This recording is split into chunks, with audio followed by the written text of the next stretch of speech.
Hello and welcome to a new video. Government of West Bengal E-Governance Group finance department audit branch একটি গুরুত্বপূর্ণ notice publish হয়েছে গত 28শে মে 2025। আমরা official site থেকে নোটিশটি download করেছি এবং অলরেডি আগেই আমরা আমাদের সোশ্যাল মিডিয়া পেজে এই নোটিশটি দিয়ে দিয়েছি। এখানে মেমো নাম্বার দেখতে পাচ্ছেন আছে এবং কি আছে, subject temporarily shutdown of WBIFMS 3.0 for urgent maintenance. তো আর্জেন্ট মেনটেন্যান্সের জন্য কিন্তু টেম্পোরারি শাটডাউন করা হচ্ছে WBIFMS 3.0 যে পোর্টাল আছে সেটা। তো কি লেখা আছে একটু ডিটেলস দেখে নিই। Due to some technical reasons WBIFMS 3.0 will be kept under temporary shutdown for maintenance from 30/5/2025 until further order. অর্থাৎ 30শে মে থেকে যতক্ষণ না পরবর্তী অর্ডার দেওয়া হচ্ছে ততদিন পর্যন্ত কিন্তু এটি মেনটেন্যান্সের জন্য শাটডাউন থাকবে, বন্ধ থাকবে এই পোর্টাল WBIFMS 3.0।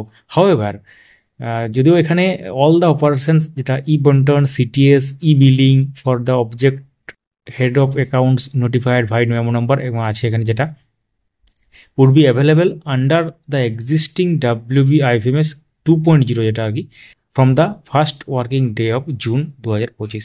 যেটা এক্সিস্টিং 2.0 পোর্টাল আছে IFMS পোর্টালের, সেটা কিন্তু কার্যকরী থাকবে এবং যেটা জুনের 1 তারিখ থেকে কিন্তু কার্যকর থাকবে ব্যাপারটা, সেটা কিন্তু লেখা আছে পরিষ্কারভাবে।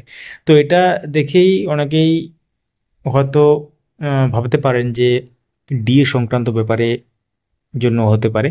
তো এটা নিয়ে কিন্তু পার্টিকুলারলি কিছু লেখা নেই, মেনটেন্যান্সের জন্য লেখা আছে পার্টিকুলারলি। এবং তার সাথে ডিএ সংক্রান্ত একটা তথ্য দিয়ে এই সংক্রান্ত বিভিন্ন নিউজ পেপার আপনারা দেখেছেন যে হিসেব নিকেশ চলছে, মানে যে ব্যাপারটা আর কি। তো পরবর্তী আপডেট পেলে অবশ্যই জানানো হবে। এবং আমাদের এই চ্যানেলটিকে সাবস্ক্রাইব করে রাখুন যারা ইউটিউব থেকে দেখছেন, এবং যারা ফেসবুক থেকে দেখছেন আমাদের এই পেজটিকে ফলো করতে ভুলবেন না। Thank you so much for watching.